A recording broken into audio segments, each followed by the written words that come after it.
प्रहार में सबसे पहले बात करेंगे हम बिहार के सियासी घमासान की। बिहार में 4 महीने बाद विधानसभा चुनाव है, लेकिन उससे पहले वोटर लिस्ट के रिवीजन को लेकर सियासत गर्मा गई है।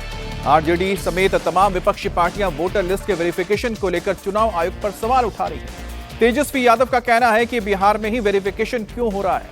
दरअसल बिहार में 22 साल बाद वोटर लिस्ट की रिवीजन की जा रही है और इससे पहले 2003 में बिहार में वोटर लिस्ट का रिवीजन हुआ था। चुनाव आयोग का कहना है कि 22 साल बाद वोटर लिस्ट में रिवीजन हो रहा है और यह चुनाव आयोग का संवैधानिक कार्य है।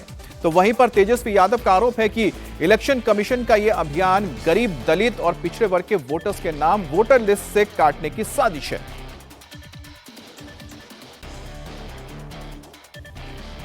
अधिकतम लोगों के पास ऐसा कोई दस्तावेज नहीं है जिसे उनकी जन्म तिथि में जन्म स्थान सिद्ध हो सके। हमारा स्पष्ट मत है, ये सारा खेल चुनाव से पहले मतदाताओं की छटाई करके सत्ताधारी दल को फायदा पहुंचाने के लिए ये काम जो है किया जा रहा है। आप गरीब वंचित समाज से जो लोग हैं, जिनका सदियों से आपने शोषण किया है, फिर से ही आरएसएस या भाजपा और नीतीश जी उनके सहयोगी शोषण करवा रहे हैं, वोट का अधिकार छीन रहे। इससे बड़ा अपराध और कुछ नहीं हो सकता। अगर वास्तव में ये सुधार करना चाहते थे, मेरा सवाल है, तो लोकसभा खत्म होते ही कर देते। लोकसभा का चुनाव खत्म होते ही क्यों नहीं कर दिया? मतलब आप इंतजार कर रहे थे कब 2 महीना बचेगा बिहार के चुनाव का, कब बाढ़ आएगा तो हम साजिश के तौर पे छटाई करेंगे ताकि सत्ता में बैठे लोगों को फायदा पहुंचाए। और सवाल उठता है कि केवल बिहार में ही क्यों और देश भर में क्यों नहीं हो रहा। तेजस्वी यादव ने वोटर लिस्ट में रिवीजन को लेकर चुनाव आयोग पर निशाना साधा और बीजेपी को फायदा पहुंचाने का आरोप लगाया। तो बीजेपी ने भी तेजस्वी पर पलटवार किया है और तुष्टीकरण की राजनीति करने का आरोप लगाया है। देखिए, तेजस्वी यादव जी श्रीमान लालू प्रसाद यादव जी के पुत्र हैं, जंगल राज के युवराज हैं।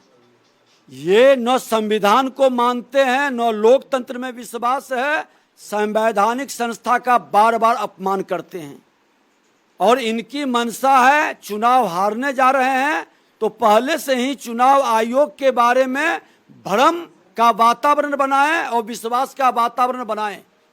ऐसे लोग पर कार्रवाई होनी चाहिए। अगर जो चुनाव आयोग सुधार की बात कर रहा है तो उसका सम्मान होना चाहिए। सुधार के लिए कोई एक पार्टी का सुधार तो नहीं होता है, सुधार तो सभी पार्टी पर लागू होगा। फिर इस तरह का वक्तव्य देना कहीं न कहीं मानसिक तौर पर बीमार व्यक्ति तुष्टीकरण की राजनीति से समाज को, वोटर को बरगलाने का खेल खेलना है। और बिहार में वोटर लिस्ट रिवीजन पर एआईएमआईएम चीफ ओवैसी ने भी सवाल उठाया है। ओवैसी ने तो इसे गुप्त तरीके से एनआरसी लागू करने वाला अभियान बता दिया है। ओवैसी ने कहा कि इसका सबसे ज्यादा असर सीमांचल में होगा, जहां मुस्लिम आबादी सबसे ज्यादा है। ओवैसी ने सोशल मीडिया प्लेटफॉर्म पर लिखा है, निर्वाचन आयोग बिहार में गुप्त तरीके से एनआरसी लागू कर रहा है। वोटर लिस्ट में नाम दर्ज करवाने के लिए अब हर नागरिक की दस्तावेज के जरिए साबित करना होगा कि वो कब और कहां पैदा हुए थे और साथ ही ये भी उनके माता पिता कब और कहां पैदा हुए थे बताना होगा। विश्वसनीय अनुमानों के अनुसार भी केवल 3/4 जन्म ही पंजीकृत होते हैं। ज्यादातर सरकारी कागजों में भारी गलतियां होती है। बाढ़ प्रभावित सीमांचल क्षेत्र के लोग सबसे गरीब हैं, वो मुश्किल से दिन में 2 बार खाना खा पाते हैं। ऐसे में उनसे यह अपेक्षा करना कि उनके पास अपने माता पिता के दस्तावेज होंगे एक क्रूर मजाक है। अगर आपकी जन्मतिथि जुलाई 1987 से पहले की है तो आपको जन्म की तारीख और या जन्म स्थान दिखाने वाला कोई एक दस्तावेज देना होगा। अगर आपका जन्म 1/7/1987 और 2/12/2004 के बीच हुआ है तो आपको अपना जन्म प्रमाण पत्र दिखाना होगा जिसमें तारीख और स्थान होगा। एक दस्तावेज देना होगा और साथ ही अपने माता पिता में से किसी एक की जन्म तारीख और जन्म स्थान का दस्तावेज भी देना होगा। अगर आपका जन्म 2/12/2004 4 के बाद हुआ है तो आपको अपनी जन्म तारीख और स्थान के दस्तावेज के साथ साथ दोनों माता पिता के जन्म की तारीख और स्थान के साबित करने वाले दस्तावेज भी देने होंगे। अगर माता या पिता में से कोई भारतीय नागरिक नहीं है तो उस समय के उनके पासपोर्ट या वीजा भी देने होंगे। चुनाव आयोग हर वोटर की जानकारी 1 महीने में घर घर जाकर इकट्ठा करना चाहता है। बिहार जैसे राज्य जो बहुत ही बड़ी आबादी वाला है और कम कनेक्टिविटी वाला है, वह इस तरह की प्रतिक्रिया और इस तरह की प्रक्रिया को निष्पक्ष तरीके से करना भी लगभग एक कठिन काम है। हमारे साथ संवाददाता नीतीश चंद्र जुड़ गए हैं। नीतीश, ये जो सियासी बवाल मच गया है जब से रिवीजन की बात आई है वोटर लिस्ट में, लेकिन जमीन पर तथ्य क्या है? क्या इलेक्शन कमीशन की ओर से कहा गया है कि ये तो एक उनकी रूटीन कार्रवाई है जो 22 साल बाद की जा रही है, लेकिन फिर इतनी सियासी हलचल क्यों है? देखिए, जिस तरह से तमाम राजनीतिक दलों की प्रतिक्रिया आ रही है और चुनाव के ठीक पहले जो एक नई कवायद हुई है, इसको लेकर राजनीतिक दलों ने चिंता जताई है और ख़ास तौर से जो उसमें प्रावधान है उसको लेकर ये आशंका जताई जा रही है कि इतने कम समय में नहीं किया जा सकता। 22 साल पहले जब हुआ था तो 2 साल का वक्त लगा था वोटर के पुनरीक्षण में, तो अभी 2 महीने में कैसे हो जाएगा? इसके अलावा एक बहुत बड़ी आबादी है, करीब 3 करोड़ लोग हैं बिहार के जो बाहर काम करते हैं, दूसरे राज्यों में हैं। इसके अलावा जातीय गणना जब हुई थी, कोई डॉक्यूमेंट्स नहीं देना था, 9 महीने का समय लगा था, अभी 2 महीने में कैसे हो जाएगा? तो ये तमाम ऐसे सवाल हैं जिसको लेकर आशंका है कि इतने कम समय में ये नहीं हो सकता है। और दूसरी बात कि जो तमाम प्रावधान हैं, जैसे कि बर्थ सर्टिफिकेट की जो बात, कुछ श्रेणी में माता पिता दोनों की, कुछ में सिर्फ एक की, तो इस तरह के बर्थ सर्टिफिकेट के आंकड़े जो हैं चूँकि बहुत ज़्यादा नहीं हैं, बहुतों के पास उपलब्ध नहीं है, बाढ़ का समय है बिहार में, और ऐसी स्थिति में आम लोगों में, गरीबों के बीच इस तरह के सर्टिफिकेट देना मुश्किल होगा। तो ये सारे सवाल जो हैं ये पार्टियां उठा रही हैं। हालांकि चुनाव आयोग की तरफ से ये कहा गया है कि ये अब अगले कुछ दिनों में इसकी शुरुआत भी हो जाएगी, क्योंकि वक्त बहुत कम है। जो तमाम BLO हैं उनको इस तरह के निर्देश दे दिए गए हैं। कुछ ही दिनों में घर घर जाकर जो है वोटरों के पास जो है टीम जाएगी और उनसे ये सारे चीज़ें मांगेंगी। लेकिन चुनाव के पहले जब ऐसा हो रहा है तो जाहिर है इसको लेकर कई शंकाएं हैं मन में, और जाहिर है इसको लेकर राजनीति भी हो रही है। अब तेजस्वी यादव ये भी कह रहे हैं कि राशन कार्ड जो है, जो राशन आपको मिलता है वो नहीं मिलेगा, आपके पेंशन बंद हो जाएंगे। तो अब इसको लेकर सियासत भी जाहिर है शुरू हो गई है, चूँकि चुनाव करीब है। अब देखना यह है कि आने वाले दिनों में अब इस पर चुनाव आयोग की तरफ से, जो राजनीतिक दलों की तरफ से जो चिंता जताई गई है, उस पर क्या कुछ कहा जाता है। जी, तो अब वोटर लिस्ट के रिवीजन को लेकर जिस तरह से बिहार में बवाल छिड़ा है, उसका असर पड़ोसी राज्य बंगाल में भी देखने को मिल रहा है। अब TMC के सांसद डेरेक ओब्रायन ने कहा है कि बिहार के बाद बंगाल में वोटर लिस्ट रिवीजन होगा, क्योंकि बीजेपी को इंटरनल सर्वे से पता चला है कि बंगाल विधानसभा चुनाव में उसे 46 से 49 ही सीटें मिलेंगी। इसलिए बीजेपी हार के डर से बंगाल में वोटर लिस्ट रिवीजन कराएगी। TMC सांसद ने चुनाव आयोग को भी टारगेट किया है। डेरेक ओब्रायन ने कहा है कि चुनाव आयोग को बीजेपी की ब्रांच नहीं बनना चाहिए। Constitutional body should not turn into the branch office of the BJP. Why is this exercise being suddenly done right now? Why now? Bihar to 1 month and then the big one, Bengal. अब यहां पर Derek O'Brien ये कह रहे हैं कि जो एक कॉन्स्टिट्यूशनल बॉडी है उसे निष्पक्ष होकर काम करना चाहिए। बहरहाल अब तो ये देखना है कि बंगाल में 2026 से पहले कब रिवीजन की बात आती है, लेकिन इस वक्त तो बंगाल में जो सियासी सरगर्मी हुई है उसकी सबसे बड़ी वजह है वहां के लॉ कॉलेज में एक छात्रा के साथ गैंगरेप का मुद्दा, जो इस वक्त एक सियासी भूचाल ला चुका है पूरे बंगाल में। गैंगरेप के आरोपी का TMC कनेक्शन सामने आने के बाद बीजेपी अटैकिंग मोड में है और बीजेपी विधायक अग्निमित्रा पाल ने बहुत बड़ा बयान दिया है। अग्निमित्रा पाल ने कहा है कि बंगाल के माहौल को देखते हुए बेटियां अपने पास चाकू रखे, यानी कि अस्त्र रखे घूमे। अग्निमित्रा ने लड़कियों को स्कूल कॉलेज जाते वक्त चाकू रखने की सलाह दी है। हम तो ये बोलेंगे कि पश्चिम बंगाल में कॉलेज में अगर महिला को भेजना है, आपका बेटी को भेजना है, तो मार्शल आर्ट्स ना सिखा के मत भेजिए। मार्शल आर्ट्स, कुंग-फू, कराटे और जो है उसको सीख कर भेजिए। अगर दरकार पड़े तो कुछ छोड़ी वोड़ी हाथ में रखने बोलिए, क्योंकि ये कॉलेज में पढ़ने जा रहे हैं, लेकिन ये वो उस कॉलेज नहीं है बंगाल के। अभी पेपर स्प्रे, छोड़ी इस तरह का रखे, क्योंकि अपना तो जान बचाना है। अब Kolkata law student gangrape case में जांच तेज हो चुकी है। पुलिस की फॉरेंसिक टीम साउथ कोलकाता के लॉ कॉलेज पहुंची है। वारदात वाले रूम से सबूत जमा किए जा रहे हैं और कोलकाता पुलिस कमिश्नर भी लॉ कॉलेज पहुंचकर क्राइम सीन को देखने गए थे। गार्ड रूम की बारीकी से छानबीन की गई है क्योंकि इसी गार्ड रूम में ही छात्रा के साथ ये दुष्कर्म हुआ था, जिसमें 3 दरिंदे शामिल थे। कोर्ट ने तीनों आरोपियों को 1 जुलाई तक पुलिस के रिमांड पर भेज दिया है। वहीं पर राष्ट्रीय महिला आयोग ने भी मामले पर संज्ञान लेते हुए बंगाल के डीजीपी से 72 घंटे के अंदर जवाब मांगा है। इस मामले पर सियासत भी खूब हो रही है क्योंकि लॉ स्टूडेंट से गैंगरेप के मामले में जिन 3 आरोपियों की गिरफ्तारी हुई है उसमें से एक नाम मनोजीत मिश्रा का है, जो मुख्य आरोपी है और टीएमसी से जुड़ा हुआ है। मनोजीत मिश्रा के अलावा 19 साल के जैब अहमद और 20 साल के प्रमित मुखर्जी को भी गिरफ्तार किया गया है। ये दोनों ही इसी कॉलेज के स्टूडेंट भी हैं। लेकिन ममता सरकार मनोजीत मिश्रा को लेकर घिर गई है। मनोजीत मिश्रा तृणमूल कांग्रेस की छात्र इकाई तृणमूल छात्र परिषद से जुड़ा हुआ है और टीएमसी के बड़े नेताओं का करीबी रहा है। इसे लेकर राष्ट्रीय महिला आयोग ने कोलकाता पुलिस की कार्यशैली पर भी सवाल उठाया है और आरोपियों को बचाने का आरोप लगाया है। हालांकि टीएमसी की ओर से कहा जा रहा है कि 2022 में ही इसे हटा दिया गया था टीएमसी के छात्र परिषद से। अब कोलकाता में कॉलेज कैंपस में गैंगरेप की वारदात के विरोध में पूरे बंगाल में गुस्सा देखने को मिल रहा है। बेटी के साथ हुए दरिंदगी के विरोध में जगह जगह प्रदर्शन भी किए जा रहे हैं। लॉ स्टूडेंट के साथ हुए गैंगरेप के मामले में जो मेडिकल रिपोर्ट आई है उसमें भी रेप की पुष्टि हुई है। मेडिकल रिपोर्ट में जबरन शारीरिक संबंध बनाने की पुष्टि की गई है। साथ ही पीड़िता के शरीर पर दांत काटने और नाखून से नोचने के निशान मिले हैं। आरजीकर मेडिकल कॉलेज के बाद अब लॉ कॉलेज कैंपस में छात्रा के साथ दरिंदगी को लेकर लोग सड़कों पर उतर आए हैं। लेफ्ट से लेकर बीजेपी और कांग्रेस भी ममता सरकार के खिलाफ प्रोटेस्ट कर रही है। बीजेपी ने आरोपी के टीएमसी के साथ रिश्ते पर सवाल खड़े किए हैं और यह काम लेफ्ट की ओर से भी किया जा रहा है। वहीं ममता सरकार विपक्ष के आरोपों को गलत बता रही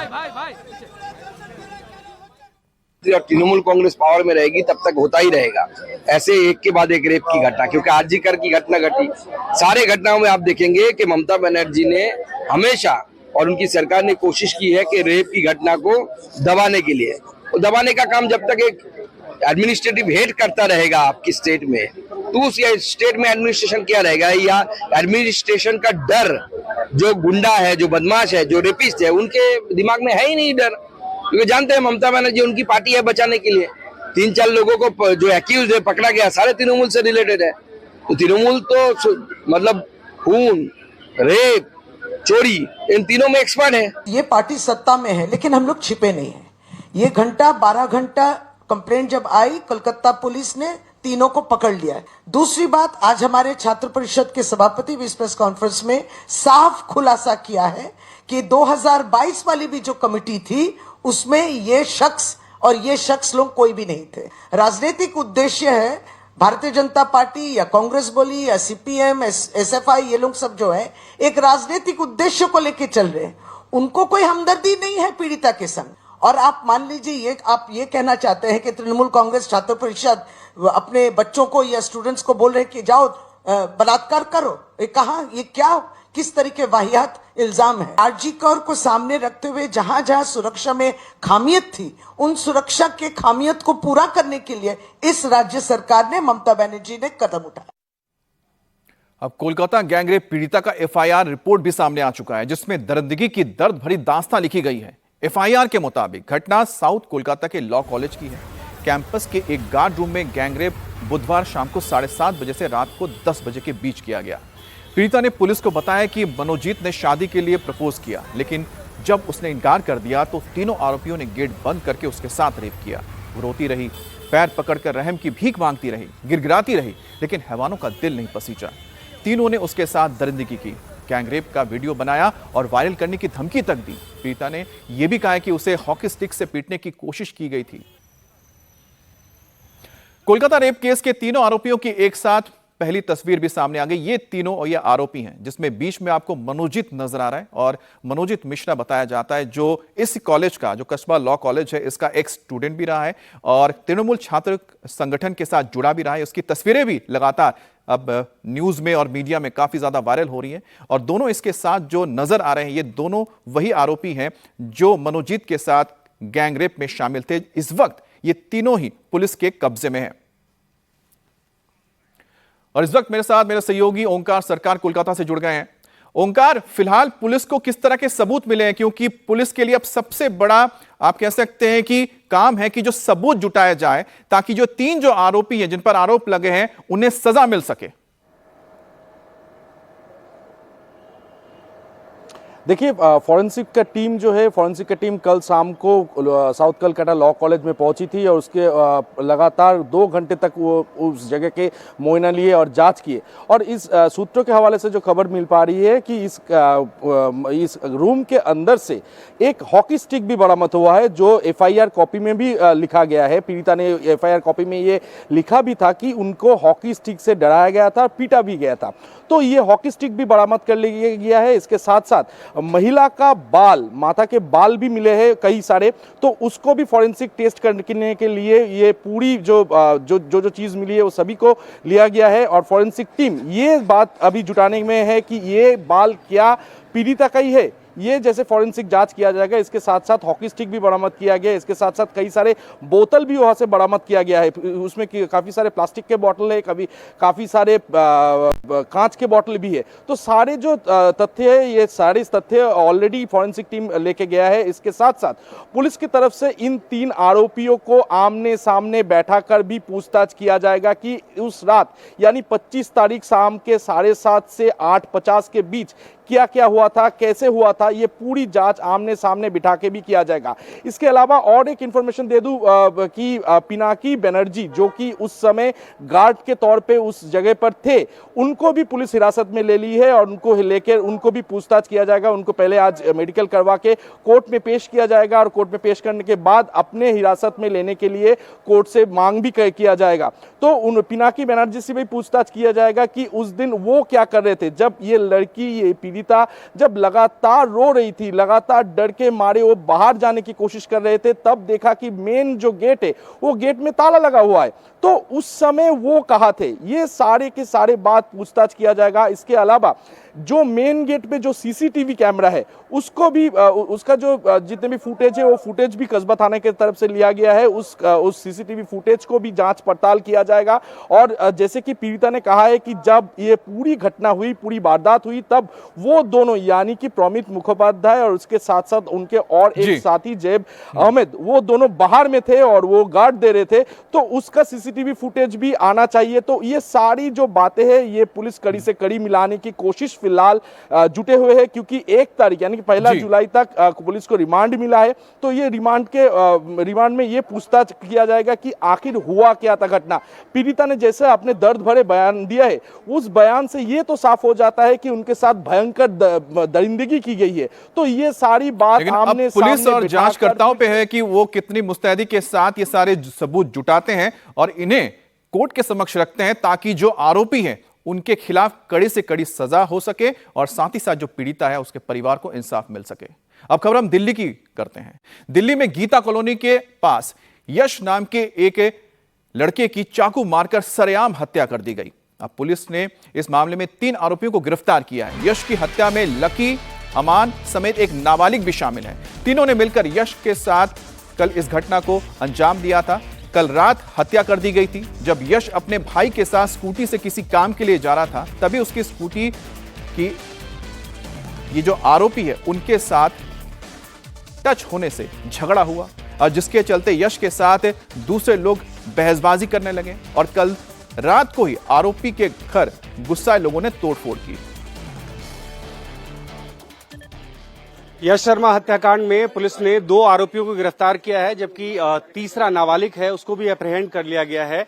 मैं इस वक्त जो तीसरा आरोपी नाबालिग है उसके घर के पास में हूं और जब ये हत्याकांड हुआ था उसके बाद गुस्साई भीड़ ने यहाँ पे तोड़फोड़ की थी। अगर आप देखें इस घर के आसपास जो चाहे मीटर लगे हों या आसपास जो सामान है उसको तोड़ने की कोशिश की गई थी। ईंट पत्थर आपको नजर आ जाएंगे यहाँ पे। और ये घर महज यश शर्मा के घर से 500 से 600 मीटर की दूरी पे है। आसपास के ही रहने वाले थे जो तीनों आरोपी हैं वो। और जब लोगों को इस बारे में जानकारी मिली तो आसपास के लोग पहुंचे थे और कल देर शाम ही यहाँ पे तोड़फोड़ की गई थी। ठीक इसके सामने के हिस्से को अगर आप देखें तो यहाँ पे भी तोड़फोड़ की गई थी। शीशे के टुकड़े यहाँ पे बिखरे हुए आपको नजर आ जाएंगे। पुलिस का ये कहना है कि ये रोड रेज का मामला है जिसमें हत्या की गई है यश शर्मा की, लेकिन परिवार वालों का ये आरोप है कि ये सिर्फ रोड रेज की वजह से हत्या नहीं है। इस मामले की जांच सीबीआई से करवानी चाहिए। और यश के साथ स्कूटी पर उसका भाई भी सवार था, लेकिन हमलावरों ने सिर्फ यश को ही टारगेट किया। पुलिस जहां इस पूरे मामले को रोड रेज बता रही है, वहीं पर परिवार वाले इसे प्रेम प्रसंग का मामला बता रहे हैं। यश की मां इस मामले में अब सीबीआई की जांच की मांग कर रही है। मैम, सबसे पहले तो इस घटना के बाद पुलिस का ये कहना है कि 3 आरोपियों को गिरफ्तार कर लिया गया है। आप लोग पुलिस की कार्रवाई से, अभी तक की कार्रवाई से संतुष्ट हैं क्या? सर, मैं उनकी कार्रवाई से अभी बिल्कुल संतुष्ट नहीं हूँ, बिकॉज पुलिस के जो बयान हैं वो कल शाम तक कुछ और थे। अभी एसएचओ साहब मुझसे मिलने आए हैं, अभी सर सुनील गोयल सर भी मुझसे मिलने आए हैं, पर एसएचओ साहब मुझसे ये बोलकर गए हैं कि इसकी जांच हम आगे तक कराएंगे। तो मैं ये चाहती हूँ कि सीबीआई जांच हो, लड़की के परिवार को बुलाया जाए, सारी चीजों का खुलासा किया जाए, जिससे पता चले कि एक निर्दोष बच्चे को क्यों मारा गया है। पुलिस का ये कहना है अभी तक कि सिर्फ ये रोड रेज का मामला, क्या आप लोगों को लगता है सिर्फ रोड रेज की वजह से ये हुआ या कोई और मामला आप लोगों को इसमें नजर आ रहा है? सर, इस बात के लिए आप सभी लोग इतने समझदार हो, पढ़े लिखे लोग हो, आप कैसे इस चीज को कह सकते हो कि कोई अगर स्कूटी आपस में टकराती है तो एक बच्चे को मौत के घाट उतार दिया जाए? ये कितनी बेहुदा बात है। खुद सोच सकते हो आप सब लोग ये बात। ये तो प्लानिंग के तहत ही मारा गया ना बच्चा। वो स्कूटी टकराने से कौन किसको मार देता है? प्लानिंग किस लिए? क्या पहले से ही कोई रंजिश थी क्या, कुछ इस तरह का? 100% रंजिश थी ये। इसीलिए मैं चाहती हूँ कि सीबीआई जांच की जानी चाहिए, लड़की के परिवार वालों को बुलाया जाए, क्योंकि लड़की के चक्कर में ही मारा गया लड़का।